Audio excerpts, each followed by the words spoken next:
Hey, what's up everyone, and welcome back to Food for Your Soul.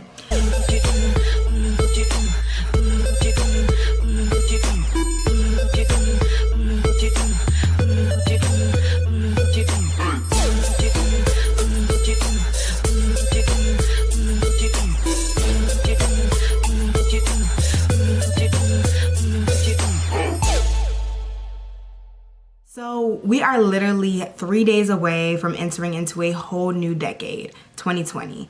I hope by now that you've written down or at least thought about some of your New Year's resolutions.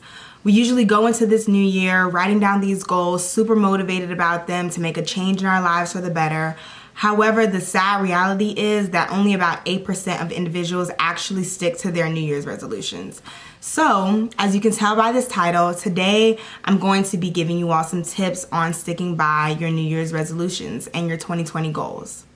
So the first tip is to write it down.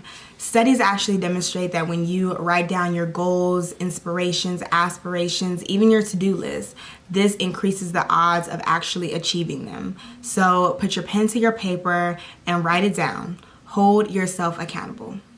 The second tip is to break it down into 17-week goals. So instead of having a whole year goal, you're breaking it down into 17 weeks. Within a year, you can have about 3 rounds of 17 weeks. And this allows for a little bit of wiggle room for holidays and days off, etc. You have to get specific. Instead of saying, I want to lose 15 pounds in 2020, you can say, in these first 17 weeks, I want to lose 5 pounds. This next 17 weeks, I want to lose another 5 pounds, and so on and so forth. So when you do this, it's a lot easier to maintain, to achieve, and stay focused on your goals when you're breaking it down into 3 sections or even breaking it down at all. The third tip is to take baby steps.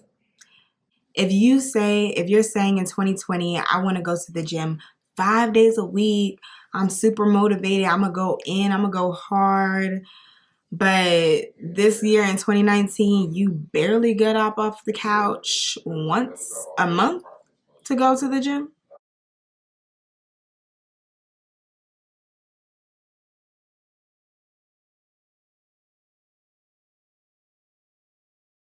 Don't play yourself. Don't play yourself. Be realistic with your goal setting, because then you're going to be disappointed. You're going to be mad at yourself, beating yourself up, and then eventually you're just going to give up. So build up your stamina. Say, I want to go to the gym once this week or even twice this week if you're feeling extra motivated. But be realistic with yourself and your goal setting, and don't lie to yourself. Just don't play yourself. Play yourself. Don't ever play yourself. Don't ever play yourself. Don't ever play yourself. Congratulations, you played yourself. The fourth tip is to connect your goal to an already existing habit. So in essence, when you're making these New Year's resolutions, we're trying to change our behavior, right? So if you already have an existing and established habit, the easiest way to actually create a new one is to just attach it to an already existing one. So say you want to floss your teeth every day. This is your 2020 goal. Put your floss right by your toothbrush, because I hope that you brush your teeth every day. So when you brush your teeth, you're gonna floss your teeth as well. Just make it all cohesive with one another. Flossing, flossing, flossing, yeah, I do not even care. Flossing, flossing, flossing, I be flossing on the street. Flossing, flossing, flossing, like I do it with my teeth. I be flossing, I be flossing. Say you want to take vitamins in 2020 every day. Put it next to your coffee brewer or your breakfast items that you're getting in the morning. So when you're doing your morning routine, you get your coffee, get your breakfast, and you take your vitamins. Make it make sense in your life and attach your New Year's goal to an already existing habit in your life, something that you're already doing easily. The fifth tip is to put your money where your mouth is. Most people don't follow through with their New Year's resolutions because there just isn't any consequence for not following through with what you said that you were gonna do. So most people are not driven by pleasure or positive reinforcement. They're more so driven by pain. So make a consequence for yourself that hurts. And what I suggest is maybe a monetary consequence. So putting money in a jar, putting money away, giving money to somebody. That's the consequence of not following through with what you said that you were going to do. Maybe you can say in the first 30 days, if you don't follow through what you said and what your goal was set and what you said that you were going to do, you give away $10, $20, whatever, put it in a jar. And it creates pain. It creates something like you want to stick by your resolution because you don't want to give away your money. I know you're not gonna throw that away. Eat that. That's 30 cents worth of oatmeal. My father always knew what everything costs. That's $1.09 in the trash. That's $2 on fire. That's 49 cents of spilt milk dripping all over my table. Somebody gonna drink this milk. I'm sorry I ate the big piece of chicken.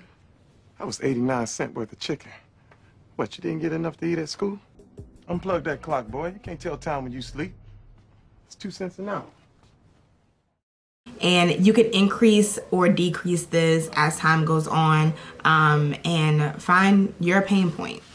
The sixth and last tip is to find your accountability partners. So this can be somebody or a group of people, friends and family that may have similar goals to you, and you all can use this to motivate one another. Or it can just be somebody that will support you, that knows about your goals and will check in on you to make sure that you're actually doing what you said that you wanted to do. I found that the more people that you tell, the better that you're going to be held accountable for your actions, because that's going to be a topic of conversation, especially when the new year comes along. So the more people that you tell, the more people that are going to be checking up on you, the more that it's going to be on your mind and you're going to be having conversations about it. So I would suggest telling more people than less people, but finding somebody that actually cares and will support you and will ask questions. The point is to find somebody that you can have these check-ins with and make sure that you're doing that you want to do, and be that same accountability partner for them. Ask them what their New Year's goals are, and you can hold them accountable as well. So the last thing that I'm gonna leave you all with is a challenge. So the challenge for this week is to leave your New Year's resolutions down below. One or more than one, it's up to you, and let me know how you plan to stick to it in 2020. It can be one of the 6 tips that I mentioned, or something that maybe you established yourself that helps you stick to your New Year's resolutions. Let me know down below. Comment, like, share, and thank you for watching, and I hope you all have a very happy New Year.